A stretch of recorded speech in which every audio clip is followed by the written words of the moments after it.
Good evening. I am Professor Shalini Sahay from EC Department, SIRT Bhopal. Today I am going to upload my video on properties of discrete signals. As all we know that signal is something which conveys information, which is a mathematical function of one or more independent variables. Signals are divided into two types, that is continuous type, which are known as the analog signals, and second is discrete time signals and digital signals. Signal processing systems are classified along the same lines as signals: continuous time, discrete time, and digital systems. Discrete time signals are the signals which are uh, sampled at regular interval of time.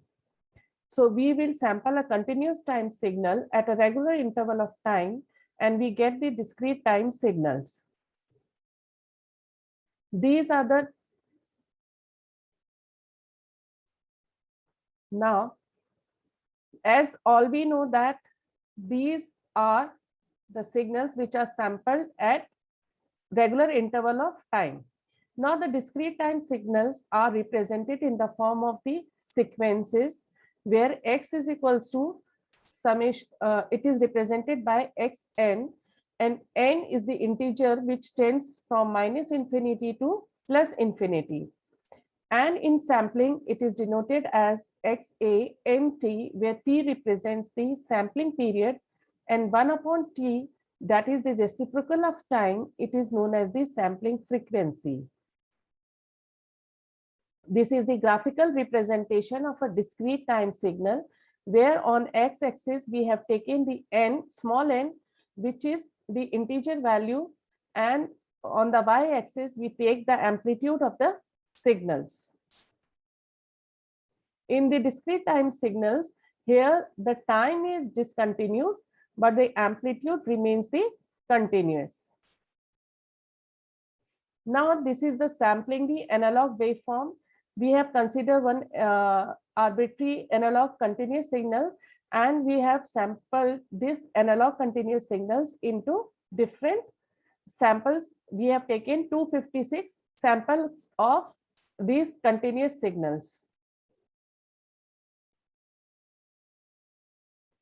Now the basic sequence operation which can be performed on the discrete time signals, like we can sum the two sequences. If we take one sequence which is represented by xn, and the other sequence which is represented by yn, now it will sum the two sequences. Another operation is product of the two sequences. This is the multiplication of a sequence by a number. If we want to multiply a sequence by a simple arbitrary any number, then we can take as alpha dot xn. Delay or shift of a sequence, if we want to shift the sequence, we can perform this operation on the sequence. Now the basic sequence we can consider like unit sample sequence. So as we know that unit sample sequence whose amplitude is 1. Now the discrete time impulse. Now we have considered that the sample sequence is an impulse and whose location is at 0. So we get the impulse at 0 and amplitude is 1 and it is 0 elsewhere. So we have represented impulse and square bracket and represent that it is a discrete time signal, and whose value is 0 for n is not equals to 0, and its value is 1 for n is equals to 0. Now this is the sum of scale delayed impulses. Now we can delay the impulses at the regular delay points. We have performed it like that. We have shifted the impulse on the left hand side as well as on the right hand side, and we have provided n naught is the delay, or in advance its value will be an integer. So we can write that xn is equals to is summation of k. We have taken an arbitrary integer value k, which tends from minus infinity to plus infinity, xk, and del n minus k. This is also known as the convolution of the input with impulse. Now, the unit step sequence. We know that unit step means its value is 1 for n is greater than or equals to 0, or it is 0 for n less than 0. So we have plotted the unit step sequence, and which whose exist for n or greater than or equals to 0. Now we can also perform the function as the unit step can be represented as the summation of the impulses shifted. So we know that impulse is located at 0. So this is del n. Now if we shift the impulse at 1, now the impulse is shifted at 1. We can perform this operation, and we can when we will sum all the these shifted impulse, we'll get a unit step function. Now the other basic sequences like this exponential sequence, it is xn is equals to a amplitude of the sequence alpha to the power of n, where a and a are the real numbers, a is positive and whose value lies between 0 and 1, xn is positive and decrease with increasing n. And for -1 less than a of it's if a lies between -1 and 0, then the xn alternate in sign but decreases in magnitude with increasing n. And if it's the magnitude of the alpha is greater than 1, then xn grows in magnitude as n increases.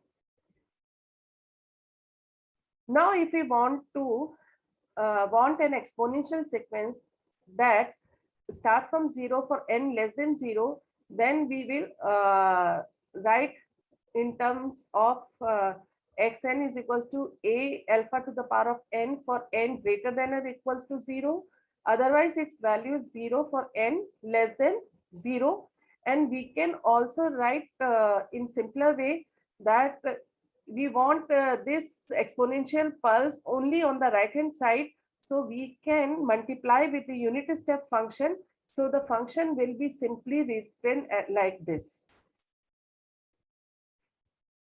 Now the sinusoidal sequence, as we know that xn is equals to a cos omega naught n plus phi. Phi is the delay. So with putting the different values of the n, we can find out the value for the xn. And if we connect all these points, we find that it represents a sinusoidal sequence.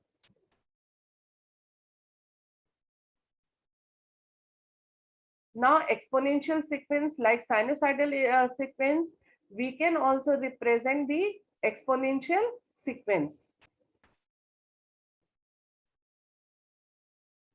Frequency difference between continuous time and discrete time, complex exponential or sinusoids. So here we can represent the sinusoid function in the term of the in terms of exponential sequence, and we know that e to the power of j omega naught plus 2 pi n. Here we have split into two parts, and we can consider exponential sequence in terms of the cos or sinusoidal waves. Now we can consider the periodic sequences, a periodic sequence with integer period n, and here also we can represent the periodic signals sequence. Periodic means which will repeat its sequence after a regular interval. For example, this is the periodic sequence. Here x1n is equals to cos pi n pi by 4, and we can say that the sequence will repeat, and to find whether the sequence is periodic and non-periodic, we'll put and find out the value of n, which is 2 pi k upon pi upon 4, and it is coming to 8k, and the k represent the smallest value of integer for which n will become the integer. So for the smallest value of k, we'll put k is equals to 1. Then n will become the sequence which will repeat after 8 number of samples. These are the other examples we can find out whether the sequence is periodic or non-periodic.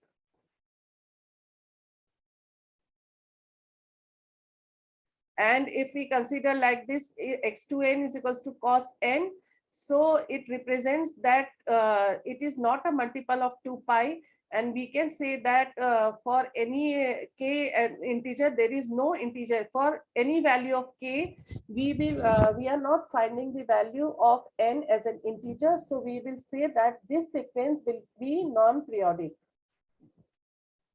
High and low frequency in discrete time signals, we can vary the value of omega naught, and we can change the frequency of the sequence. So this is the discrete time system. Here we'll take the system. It is the connection between input and output, and where we are giving the discrete time signal as an input, and we are getting the output in the form of discrete. So it is all about fundamental of the discrete time system. Thank you.